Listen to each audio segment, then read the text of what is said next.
अस्सलामुअलैकुम दोस्तों, मैं हूं राव कमर रिजवान और आप देख रहे हैं मेरा यूट्यूब चैनल। वालिद साहब के बाद सब करीबी रिश्तेदारों ने हमसे दूरी इख्तियार कर ली। यूं हालात के तपते रेगजार में नंगे पांव सफ़र करने के लिए हम तन्हा रह गए। जो जमा पूंजी थी वो आहिस्ता आहिस्ता खर्च हो गई और नौबत फाकों तक पहुंच गई।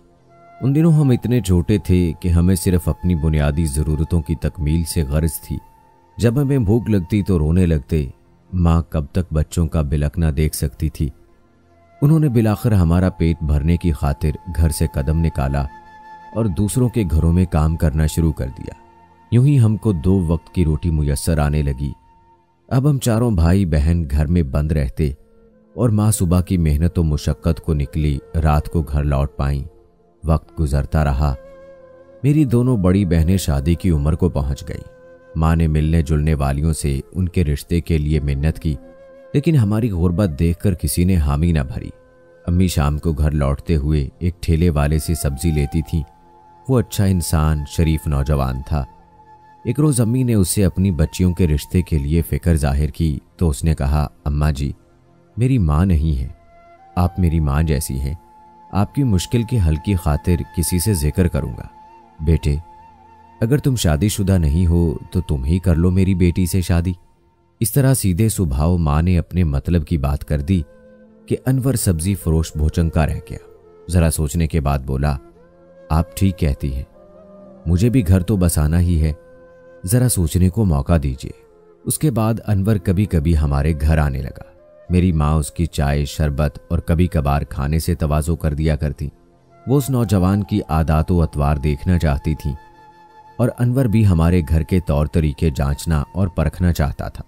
इस आने जाने में अनवर ने बाजी को देखा और बाजी ने उसको देख लिया। दोनों ही खुश शक्ल थे। उनके दिलों ने एक दूसरे को कबूल कर लिया और बात बन गई और मेरी सबसे बड़ी बहन रुखसाना की शादी अनवर सब्जी फरोश से हो गई। यूं वालिदा के सर से एक बेटी का बोझ कम हो गया। उन्होंने खुदा का शुक्र अदा किया। अब उनको दूसरी की फिक्र लाहक हुई। ये मसला भी अनवर भाई के जरिए हल हो गया। उन्होंने आपी सलमा की शादी अपने एक दोस्त अरशद से करवा दी। वो भी उन्हीं की तरह का गरीब नौजवान था। अरशद फल फरोश था। जहां अनवर भाई ठेला लगाते थे वो भी वहीं अपना ठेला लगाते थे। मेरी माँ की किस्मत अच्छी थी कि दामाद बेशक गरीब मिले लेकिन शरीफ और हलाल की रोजी कमाते थे।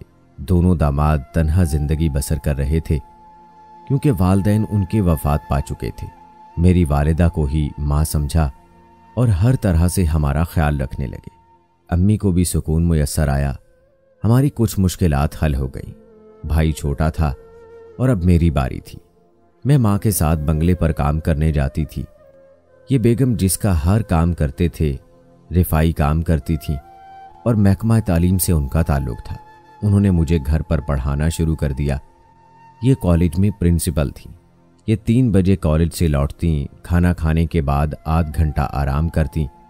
उसके बाद मुझे कभी आध घंटे कभी घंटा भर पढ़ाती और मगरिब के वक्त जब अम्मा काम ख़त्म करके लौटती मैं उन बेगम का रात का खाना बना चुकी होती।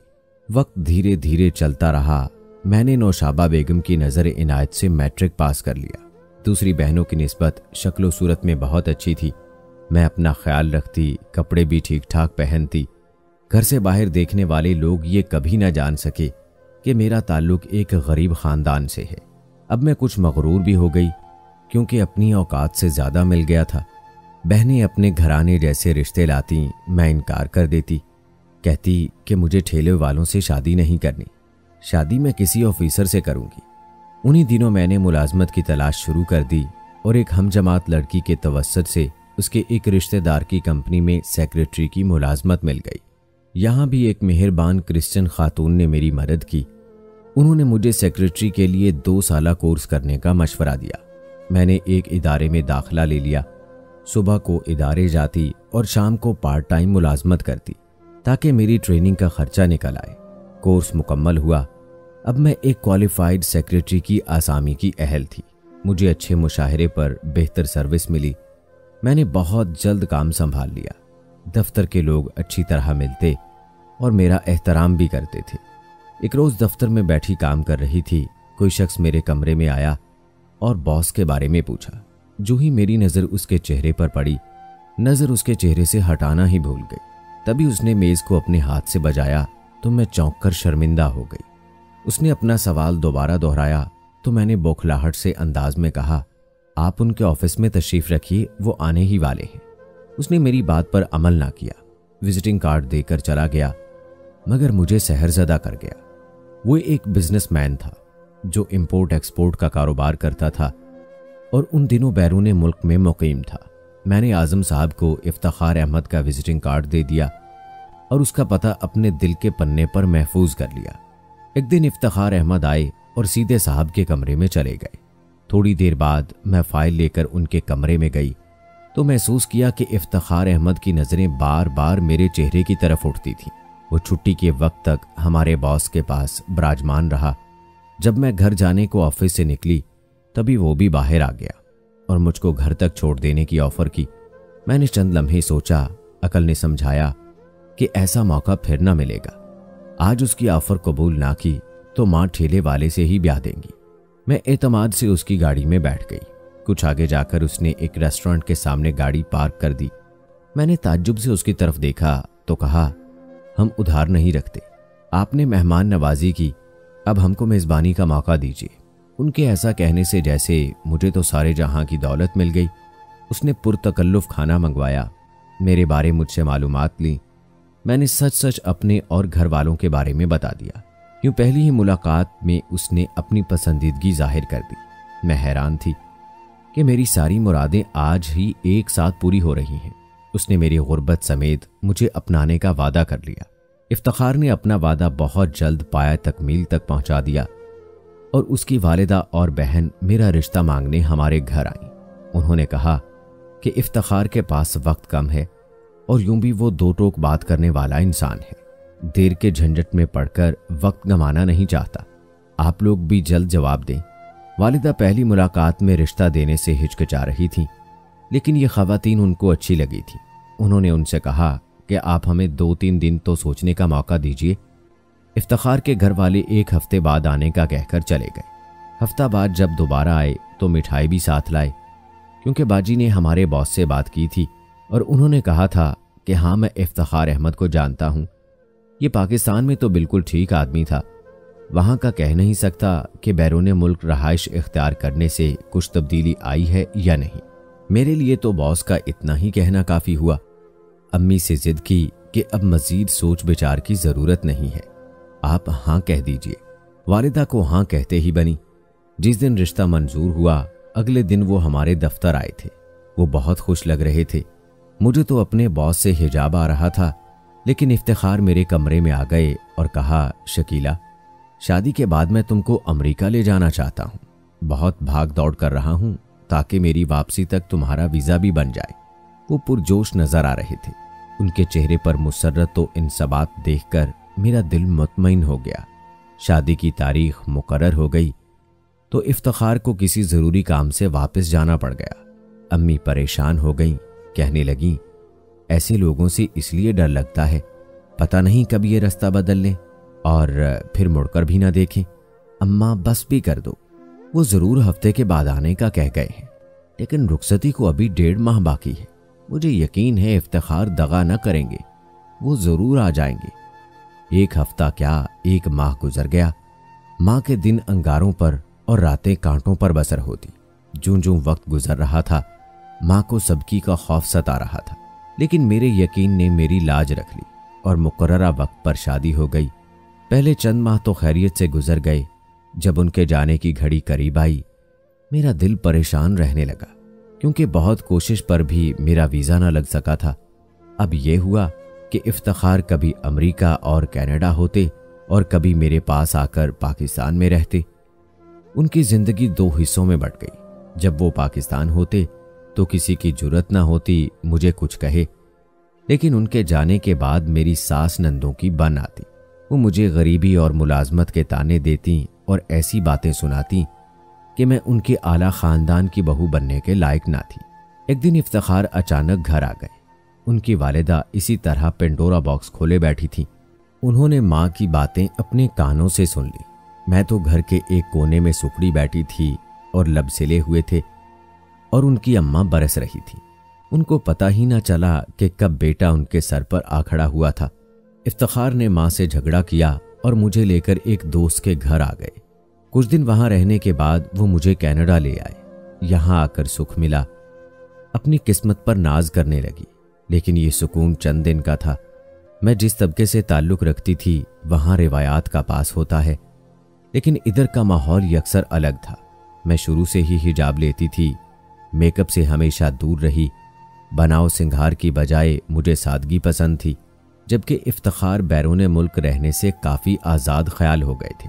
वो यहाँ के मुआशरे के रहन सहन में रच बस चुके थे। वो चाहते थे कि मैं लिबास और वज़ाकता से मॉडर्न नज़र आऊं।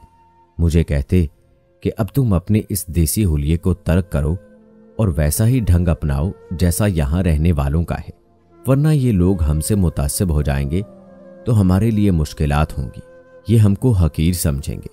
वो चाहते मुझे अपने अंग्रेज दोस्तों के घर उनकी पार्टियों में लेकर जाएं।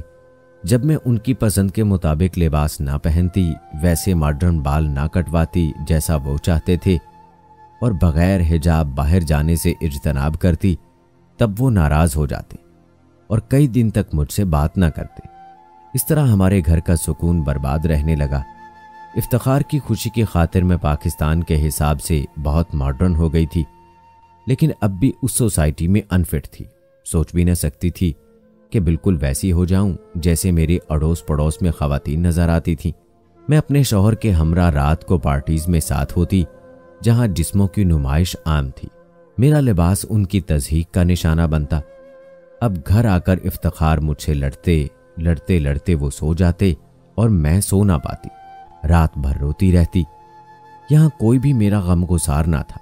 अब माँ याद आती, उनकी बातें रुलाती। वो ठीक ही तो कहती थी कि इस बंदे से तुम्हारा मैच नहीं। ज़हनी दबाव ने मेरी सेहत और रंग रूप पर बुरा असर डाला। पहले से ज्यादा दुबली और सांवली हो गई। इफ्तिखार मेरी ज़हनी कैफियत को समझ गए। उन्होंने मुझे मजबूर करना बंद कर दिया। अब मैं अपनी मर्जी का लिबास पहनती, वो मुझे पार्टीज में भी ना ले जाते। घर पर रहकर खुश थी, लेकिन उन्होंने अपनी रवैश ना बदली। रात को देर से घर आते, शराब पीते और सो जाते। सुबह उठकर अपने ऑफिस चले जाते। अक्सर हमारी बात भी ना हो पाती थी। अब मुझे आज़ादी की कदर मालूम हुई। मैं तन्हा भी ना रह सकती थी। इफ्तिखार से कहना शुरू किया कि मुझे पाकिस्तान भिजवा दें। मेरे मजबूर करने पर बिलाखिर उन्होंने पाकिस्तान पहुंचाने की ठान ली। हम वतन आ गए। मैं बहुत खुश थी। कुछ रोज हम इकट्ठे रहे। उनको तो कारोबार की खातिर लौट जाना ही था, सो वो चले गए। एक बार फिर मैं उनके घर वालों के रहमो करम पर थी। उनकी हकारतों के तीर सहते हुए मेरी तबीयत खराब रहने लगी तो मैं वालिदा के घर चली गई। वो मुझे डॉक्टर के पास ले गई। उसने खुशखबरी सुनाई कि मैं मां बनने जा रही हूं। मुझे जिंदगी की तारीक राह गुजर में एक ऐसे ही जुगनू की जरूरत थी जो बेशक मेरे रास्ते रोशन ना करे, लेकिन उम्मीद की किरण तो बने। मैंने ये खुशखबरी इफ्तिखार को फोन पर सुनाई और तमाम हालात बताए। वो एक हफ्ते बाद ही आ गए। बहुत खुश थे। मुझे लेने मैके आ गए और इसरार करके घर ले गए। कुछ ही दिन हंसी खुशी के सुकून से गुजरे, लेकिन फिर उनके घर वालों को मेरा वजूद नागवार गुजरने लगा। बिलाखिर उनके इस नारवा सलूक की वजह मालूम हो गई। उनकी एक रिश्तेदार खातून ने बताया कि इफ्तिखार की मंगनी उनकी खालाजाद से हो चुकी थी और शादी के प्रोग्राम बन रहे थे कि तुमसे इनकी मुलाकात हो गई। ये पहले ही अपनी मंगेतर से शादी ना करना चाहते थे। जब अपनी पसंद की लड़की मिल गई तो खालाजाद से सरीहन शादी से मना किया और तुमसे शादी कर ली। इस बात से उनकी माँ खफा थी, क्योंकि वो लड़की अब भी इफ्तिखार के इंतजार में बैठी है। जो ही मेरे यहाँ बेटे की विलादत हुई, ये मुझे माँ के घर से लेने पहुंच गए। मेरी गोद में चांद उतरा था। मैं तो बेटे को बाहों में लेकर निहाल थी। यकीन था कि बेटे की पैदाइश के बाद अब मेरे हालात संभल जाएंगे, लेकिन मैं सास के अज़ाइम से ना आशना थी कि वो पोता छीन लेना चाहती हैं और अपनी भांजी को बहू बनाकर लाना चाहती है। मेरा बेटा 10 माह का था। वालिदा बीमार हुई तो मैं उनको देखने मैके गई। मेरे बाद जाने क्या जादू चला कि इफ्तिखार भी अपनी साबका मंगेतर से मिलने लगे। उनके दरमियान जो गलत फहमी या नापसंदीदगी थी, वो दीवार ढा दी गई। वो मुझे लेने ना आए। मैंने फ़ोन किया कि अब मुझे मैके से ले जाइए। कहा कि तुम वहां रहना चाहो तो रहती रहो, मुझे तो कुछ दिनों में अमेरिका और फिर कनाडा जाना है, वहां तुम जा ना पाओगी। बच्चे की शहरियत के कागजात बनवाने होंगे, तब तक तुमको पाकिस्तान में ही रहना है। ठीक है, आप मुझे घर तो ले जाइए। अब मेरा दिल अपने ही घर में लगता है, मैके में नहीं। मेरे जाने के बाद अम्मी और बहनें फिर से तुम्हारे साथ हत्ता-कामेज़ रवैया रखेंगी और ये मुझे गवारा नहीं है। जैसा भी रवैया रखें मुझे मंजूर है, लेकिन अपना घर छोड़कर अब कहीं नहीं रह सकती। मेरे बेटा हो गया है, इसे भी अब बाप ही के घर रहना है। ठीक है, तुम बेटे को लेकर आ जाओ। मैं बहनोई के साथ ससुराल आ गई। मेरी सास ने उनको घर के अंदर ना बिठाया, वो बाहर से ही चले गए। मैंने ये भी सह लिया। कनाडा जाने से पहले इफ्तिखार ने कहा कि चलो तुम्हारी वालिदा से मिल लेता हूँ, उनकी तबीयत नासाज है, पूछ भी लेंगे। मैं मान के साथ मैके आई। चलने लगी तो कहा कुछ दिन रहना चाहो तो रह लो। मैं ना रहना चाहती थी कि मुझे खतरे की घंटियां सुनाई दे रही थीं। अम्मी और बहनों ने कहा अगर अपनी खुशी से कह रही हैं तो 2-4 दिन रह जाओ। यही मुझसे गलती हुई कि उनके साथ घर लौट जाने की बजाय मैके में रुक गई। वो बैरून मुल्क रवाना हो गए। 4 दिन बाद सास और देवर आ गए। कहा कि हम बच्चे के लिए उदास थे, सो आ गए हैं। सास अम्मी से बातें करती रहीं और देवर मेरे बेटे के साथ खेलने लगे और गोद में उठाए उठाए घर से निकल गए कि जरा घुमा कर लाता हूं। मेरे तो वहमो गुमान में न था कि ये लोग किस नीयत से आए हैं। मैं उनके लिए तवाज़ो की इशिया तैयार करने में लगी थी। किचन से ट्रे लेकर बाहर निकली तो ना देवर थे, ना सास और ना मेरा बच्चा मौजूद था। वो मेरे लाल को लेकर 9-2-11 हो चुके थे। घबरा कर इफ्तिखार को फोन किया, जवाब ना मिला। खत लिखा, जवाब ना मिला। कनाडा में एक पाकिस्तानी घराने में आना जाना था, उनको फोन किया। उन्होंने इफ्तिखार से बात की और कहा कि यह आपके घर वालों ने गलत किया है, इतने छोटे बच्चे को मां से चुरा लिया है। अपने घर वालों को कहें कि बच्चा आपकी बीवी को सुपुर्द करें, वरना हम सफारत खाने वालों को रिपोर्ट करते हैं और आपकी बीवी की हर मुमकिन मदद करेंगे। उन्होंने जब इफ्तिखार को डराया तो उसने अपनी मां को फोन किया, मगर उन्होंने बच्चा वापस करने से इनकार किया और कहा कि तुम ज़किया से शादी का वादा कर गए थे, वो इंतजार में बैठी है। न जाने किस तरह की बातें करके उन्होंने इफ्तिखार को कायल कर लिया कि उन्होंने मुझको तलाक के कागजात भिजवा दिए। अब मेरे लिए उनके घर में कदम रखने का जवाज ना रहा। मुझको वहां जाने की चाह भी ना थी, मगर अपने बच्चे को क्यों कर भुला सकती थी। 4 साल मैंने किस अजियत में गुजारे मेरा खुदा जानता है। रो रो कर दुआ करती थी कि ऐ खुदा मेरा लख्ते जिगर मुझको मिला दे। मेरी दुआ खालिक ने सुन ली। एक रोज मैं अपने शौहर के घर की तरफ अपने बच्चे को देखने की आस में गई। जब उनके घर के दरवाजे पर पहुंची, देखा कि मेरा बच्चा घर से बाहर झांक रहा है। मैं हाथ में खिलौना और टॉफी का पैकेट लेकर गई थी। उसको इशारे से बुलाया, खिलौना दिखाया। वो भोला भाला बाहर निकल आया और दौड़कर मेरे पास आ गया। मैंने उसको उठाया, हाथ में खिलौना पकड़ा और जल्दी जल्दी गली से सड़क पर आ गई। रिक्शा रोका और उसको लेकर अम्मी के घर जाने की बजाय बाजी के घर पहुंची। उस वक्त अनवर भाई घर पर थे। वो मुझको और मुन्ने को साथ लेकर अपने एक अजीज के घर आ गए जो गांव में रहते थे। उन्होंने मुझको उनके हवाले किया। कहा मेरी ये बहन और भांजा है, जब तक मैं इनको लेने ना आऊं इनको अपने पास रखना है। मेरी सास और देवर अम्मी के पास गए। अम्मी ने कहा कि मुझे मालूम नहीं शकीला कहाँ चली गई है, वो यहाँ अपना बच्चा नहीं लाई, कहीं और जाकर तलाश करें। सास बुड़बुड़ाती चली गईं और कर भी क्या सकती थी, अदालत से भी बच्चा उनको ना मिलता। इफ्तिखार ने माँ से कहा कि मैं कारोबारी मामलात में उलझा हुआ हूँ, बच्चा हम बाद में ले लेंगे, फिलहाल मैं नहीं आ सकता। मेरी जिंदगी की सबसे बड़ी खुशी मिल गई थी। ससुराल वालों ने फिर राब्ता किया और न मेरा पीछा किया। इफ्तिखार ने बहनोई को फोन किया और कहा कि शकीला से कहो सुकून से रहे, कोई उसको तंग नहीं करेगा। बच्चे की परवरिश का खर्चा चाहेगी तो भिजवा दूंगा। खर्चा मैंने ना लिया, बच्चा उन्होंने ना लिया। अलबत्ता ज़किया से मेरी सास ने उनकी शादी करवा दी और वो उसके साथ खुशो खुरम हो गए, जबकि मैंने अपने लख्ते जिगर के सहारे जिंदगी गुजार दी है। लेकिन अब सोचती हूँ कि अगर माँ की बात मान लेती तो शायद मुझे जिंदगी भर शौहर का प्यार मिलता। लेकिन क्या करें, अब कुछ नहीं हो सकता। लेकिन मैं लड़कियों को पैगाम दूंगी कि वो ऐसी गलती ना करें कि जिंदगी भर पछताना पड़े। दोस्तों, कैसी लगी कहानी कमेंट बॉक्स में लाजमी बताएं। मिलते हैं अगली वीडियो में। अल्लाह हाफिज।